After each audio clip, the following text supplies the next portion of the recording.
It's all in a day's slavery. It's all in another day's slavery.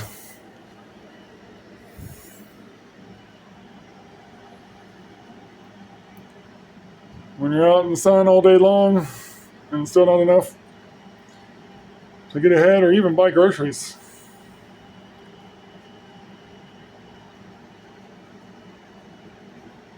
You just get darker and darker and darker. And somebody that may have MS, I can promise you, this is not a proper response to their condition. And I have to make a correction. Well, I mean, I'm not lying about it, but I have to let you know. To the disappointment of many, I don't know yet for a fact that I'm dying. But I feel like it. I look like it. I mean, when I see myself every day, and I'm seeing it happen rapidly, it's pretty damn significant, I'm pretty sure. I don't know. This is such a wild scenario. Most people are not this isolated. I don't know of anybody I've ever heard of that had absolutely every last member of both sides of their blended family be absolutely wicked and worthless. I don't know that anybody has it this bad, but I deserve it. And I'm thankful for it. Because I realize, as I've been yelling very passionately, I lost the plot.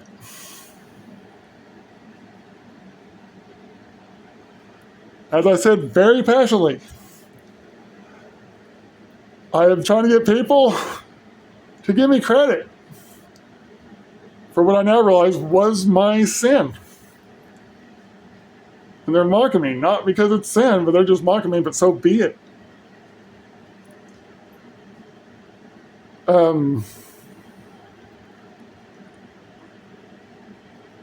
I told you,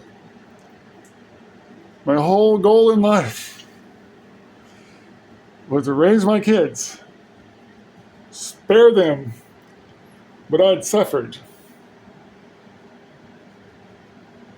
Sorry, I'm used to looking at myself in cameras. But anyways, to spare them what I'd suffered, to give them decades of head start on their life, because I was held back and had so much I had to teach myself that it was anyways, but I digress. I'm only where I'm at because of my poor choices. Someone who knows absolutely everything that I've been through of consequence, let me know today that my problem is my poor choices. And he's right. And my poorest choice I've ever made in life was marrying Trisha. That was selfish. Because even though it wasn't anywhere near as bad as it is today, the world was still pretty fucked up already then. Okay, I'm going to try to just look here and at my camera. I think it might work out. So he's right. So I'm going to give him... I don't care what the motives were. He was right. Okay. Oh, this contrast would be more clear probably, but again, I've already grabbed a whole bunch of stuff, even when I never went out with short sleeves, I don't think this year. Anyways, my whole life, my whole mission life, everything I put out for was to do that for my children.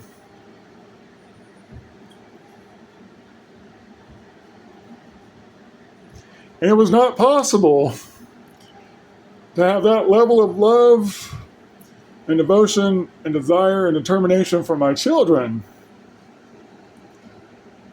for me to be available to truly love my neighbor as myself. I could not be unhinged today.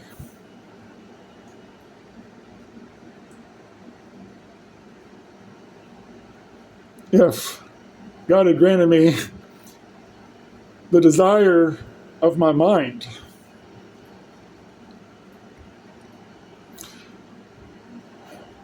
But he knew the desire of my heart, and he knew why there was a difference between the desire of my mind and the desire of my heart. The desire of my heart is to have sincere faith and to follow him sincerely. And the desire of my heart is to see other people discover just what he has to offer. And I could never get back around to doing that.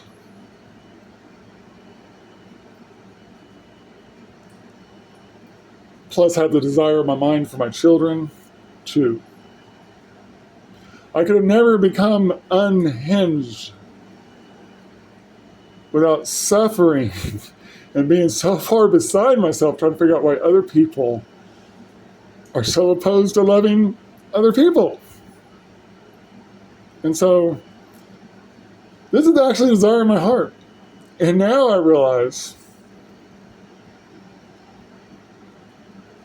it's not right for me to say that I'm dying. I don't know. I'm definitely getting walloped by something.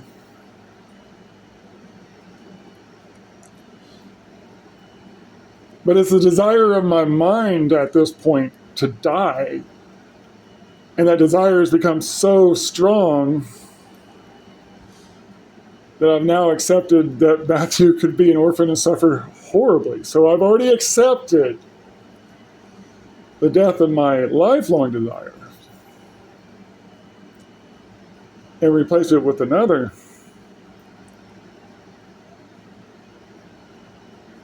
And neither of those are right. The desire of my heart is to reach people, be useful, make a difference, and to love my neighbors. And thank God I have no choice but to do that. So now I can do that or die. But now it's clear. And I was wrong for finding peace and actually being happy that I I didn't know, but there's a good, strong chance that I was nearing the end. And I was just like, well, that's maybe the way God has it planned out. I'll get out my final messages that I'm heading on, and whatever happens, happens behind me or whatever, and I wasn't worried about it. But, before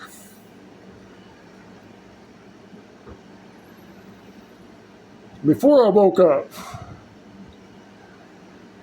to the reality that Gaza should be my priority, not trying to do better for Matthew in absolute vain. It's all absolutely vain. No one's going to let me succeed at that. If I am willing to love in absolute vain, Matthew's not the one that needs it. The children in Gaza are the ones that need it. Matthew has been blessed and is loved, and no matter what, if he were to suffer, even if I were dead and he lived a full lifetime with abusers, he will never suffer what every one of them are suffering in Palestine today. So my mission was wrong. As I pulled up, I was thinking about it. I was like, man, the other day I was talking about, there's another thing I had been thinking before I got woke up to this mission, and that was just that it'll be nice to have some time in this world without pork sloth Trisha Elliott, my ex-wife, in it. I have no desire to kill her, harm her. She's off hiding under a rock, so proud of herself and grateful and thankful that she gets to shit in buckets. She even makes her one and only ever YouTube video is giving thanks for shitting in buckets. Well, purposely being homeless with the kids. So there you go, that's her. That's why I call her pork sloth. Anyways, was to be in a world that she wasn't in any longer, even if only briefly. I wasn't wrong for that. I was just missing the plot. And now that I have the plot back, I don't give a fuck. In fact, the opposite of it's true now. Like, this world is so awful, I just don't want to be in it. I don't give a fuck about her or anybody else that is attacking me.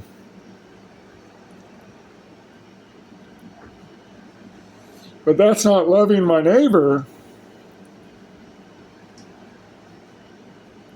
That's not the will finding a way to love my neighbor and against impossible odds. That's me being selfish where I'm at. I'm not going to kill myself. I'll never do that. That's not loving. That would be hating Matthew. It's never going to happen. But if death is outside of my control, hey, it wasn't my fault. And that brings me back to the rest of Americans. So I don't know if I'm dying. I could be. But I'm wrong to let that be something that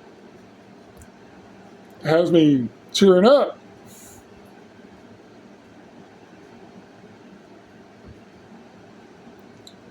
What I have right now is breath, so that I can take my will and not stop trying to find a way so long as I have the chance.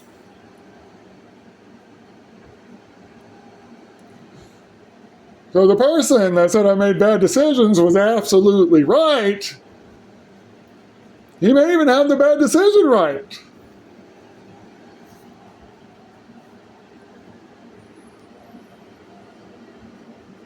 But that alone is not why I suffer what I suffer.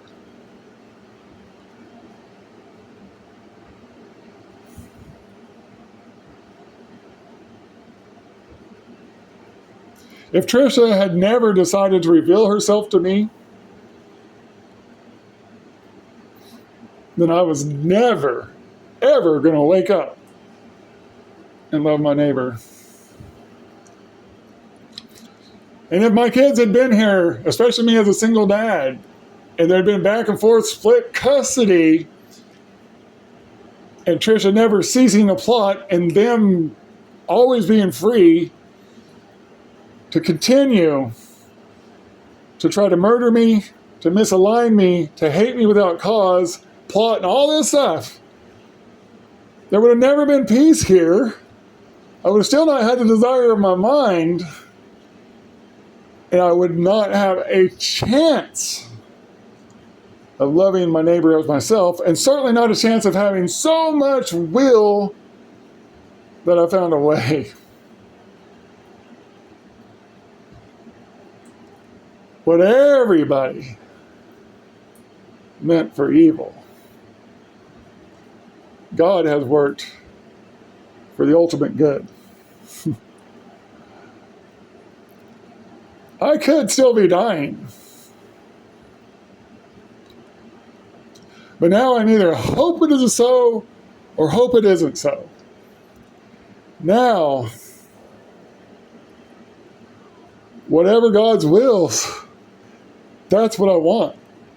Whatever He needs me to do, that's what I want. My will is finding the way to liberate the Palestinians by myself, as apparently I'm going to have to.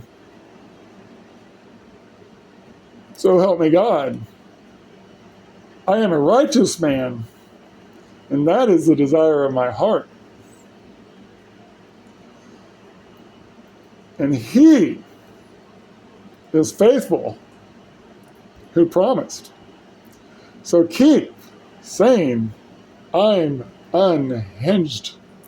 Keep hating me.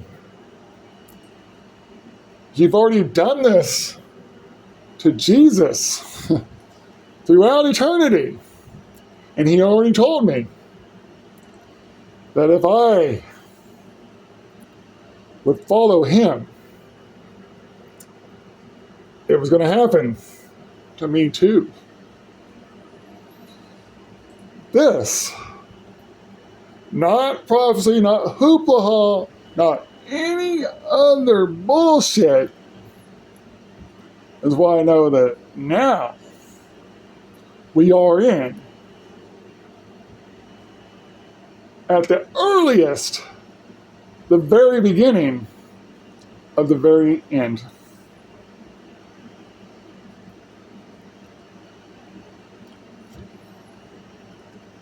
So there you go, guys. That's my health update. From Digital Sticks, I'm out. Have a good one.